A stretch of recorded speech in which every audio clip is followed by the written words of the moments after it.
নরসিংদীতে জনপ্রিয় হয়ে উঠেছে সূর্যমুখী সহ নানা ধরনের ফুলের চাষ। অল্প খরচে বেশি লাভ হওয়ায় কৃষকরা ঝুঁকছেন এই ফুল চাষে।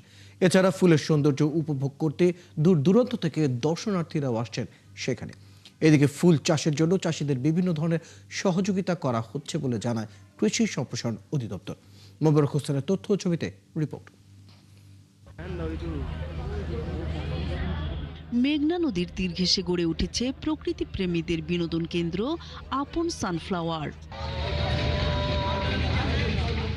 রঙিন ফুলের সমাহার আর খোলা প্রকৃতির সৌন্দর্য উপভোগ করতে দূর দূরান্ত থেকে মানুষ ভিড় জমাচ্ছেন নরসিংদীর নাগরিয়াকান্দির এই ফুল বাগানে। বাগানে আসা দর্শনার্থীরা জানান, সামাজিক যোগাযোগ মাধ্যমে ফুল বাগানের ছবি ও ভিডিও দেখে তারা এখানে আসতে আগ্রহী হয়েছেন।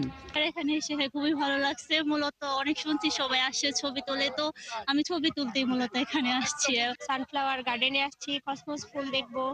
সানফ্লাওয়ার দেখছি, অনেক ভালো লাগছে। সকাল থেকে সন্ধ্যা পর্যন্ত দর্শনার্থীদের আনাগোনায় মুখর থাকে বাগানগুলো। অনেকেই পরিবার ও বন্ধুদের নিয়ে আসছেন প্রকৃতির মাঝে কিছুটা সময় কাটাতে, আবার কেউ কেউ আসছেন ছবি তুলতে।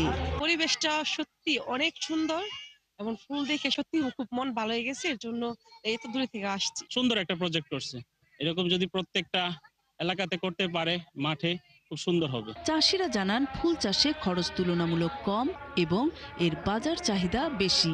আলাদা করে বিশেষ যত্নের দরকার হয় না। ফুল চাষ করে নতুন আয়ের পথ খুঁজে পাচ্ছেন তারা। সার্বক্ষণিক সহযোগিতা করে থাকেন আমাদের এগ্রিকালচার অফিস এবং জেলা প্রশাসন।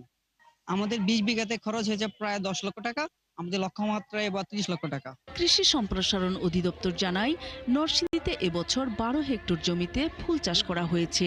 এ বিষয়ে চাষিদের নানা পরামর্শ দেয়া হচ্ছে।